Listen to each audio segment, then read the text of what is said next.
Canada has some of the largest pension funds in the world, managing hundreds of billions for retired teachers and other civil servants. Those pension funds are also the most aggressive in investing their cash directly, not through fund manager, and infrastructure projects, properties and companies. Today, we're with Leo De Bever, Chief Executive of Alberta Investment Management Corporation, which manages 70 billion Canadian dollars, to talk about the decision to open an office in London, the first outside Canada. Leo, you bought the View cinema chain in the UK last year with another Canadian pension fund, OMERS, and now this new office. Should we expect more deals in Europe from you, and what kind? Well, we have been operating in Europe for quite some time, and it's gotten to a scale now where it's just more efficient to have some people on the ground. Yes, there's a lot of opportunity in Europe. It comes and goes. We think that it might be building in the years ahead, so we want to have some people here to help us analyze some of those opportunities and position us for potential investments. Do you think that Europe is out of the woods then?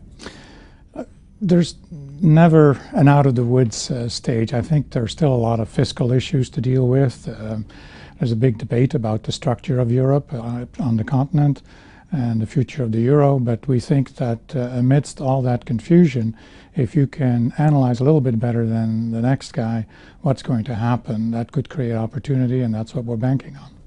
Canadian pension funds have been increasingly investing their money directly, right. And you're potentially competing against KKR and Blackstone's for assets. Should they worry? Maybe not.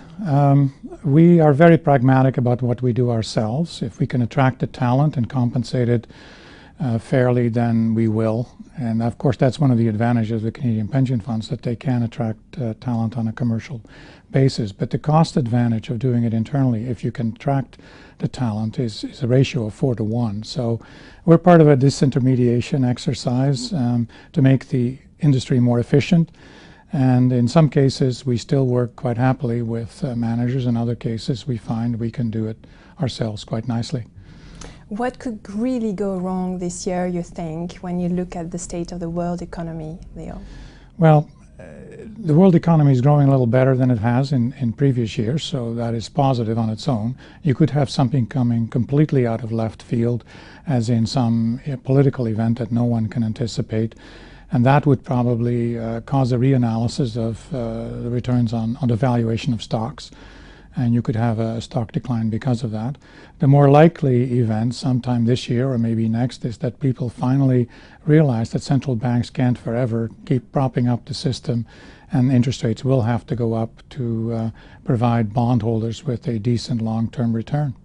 Are we going to see more corporations among sovereign wealth funds and pension plans? Is that the way forward? More cooperation? Yes. Absolutely. That is probably something we've been working on for the last 10 years.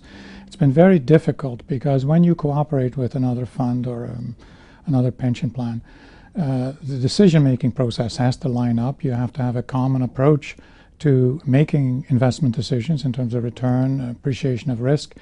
But it is very attractive because when you combine your due diligence teams, you often get a much better perspective on an asset than if you were to do it yourself. And of course, there's a diversification of risk. So for instance, in View, we split it with OMERS, so the size is somewhat less than it would be if we did this on our own. Thank you very much, Leo. You're quite welcome.